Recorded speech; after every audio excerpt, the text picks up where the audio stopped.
આ જે મેગ્નેટોમીટર બૂમ જે છે એ શેમાંથી બનાવવામાં આવ્યું છે? તો એ કાર્બન ફાઇબર પોલિમરમાંથી બનાવવામાં આવેલું છે. Carbon fibre polymer. આ મેગ્નેટોમીટર બૂમ જે છે એનો હેતુ, એનો પર્પસ, એનો કામ ધંધો શું છે? એ શું કામ કરશે?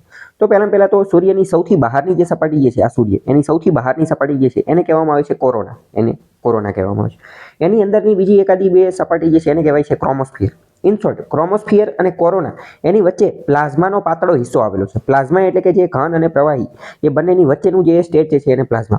એ જે પ્લાઝમાનો પાતળો હિસ્સો આવેલો છે એનું જે છે એ રિસર્ચ, એનું સંશોધન કરશે. આ ઉપરાંત કોરોના જે છે, કોરોના સૂર્યની એકદમ બહારનો ભાગ, એનો અભ્યાસ કરવાનું કામ કરશે. સૂર્ય જે છે એ હાઇડ્રોજન અને હિલિયમનો બનેલો ધગધગતો ગોળો છે. હાઇડ્રોજન અને હિલિયમનો ધગધગતો ગોળો છે. ત્યાં સતત ન્યુક્લિયર ફ્યુઝન, ન્યુક્લિયર સંલયન પ્રક્રિયા સતત ચાલુ થતી હોય છે. તો એની અંદર હાઇડ્રોજન અને હિલિયમની અંદર જે ભયાનક ગોળાની એટલે કે ગરમ થવાની, ઉર્જા બનવાની જે ગતિવિધિ ચાલુ છે એની માટે એનો સ્ટડી કરવાનું કામ પણ આ મેગ્નેટોમીટર બૂમ જે છે એ એનું કામ કરશે.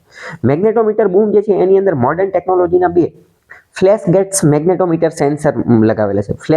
ફ્લેક્સ ગેટ સેન્સર જે છે એ લગાવેલા છે. આ જે ફ્લેક્સ ગેટ મેગ્નેટોમીટર સેન્સર છે એ ઓછી તીવ્રતાવાળા એટલે કે લો ફ્રીક્વન્સીવાળા આંતરગ્રહીય ચુંબકીય ક્ષેત્ર એટલે કે ઇન્ટરપ્લેનેટરી મેગ્નેટિક ફિલ્ડ જે છે એનો અભ્યાસ કરશે. એટલે કે એક ગ્રહથી બીજા ગ્રહની વચ્ચે જે ઇન્ટરપ્લેનેટરી મેગ્નેટિક ફિલ્ડ હોય અને ઓછી ફ્રીક્વન્સી વાળું હોય એનો અભ્યાસ કરવાનું કામ જે છે એ પણ આ જ કરશે. પછી વાત કરીએ કે આદિત્ય L1 અવકાશયાનથી 3 થી 6 મીટરના દૂરે એને ગોઠવવામાં આવેલા છે.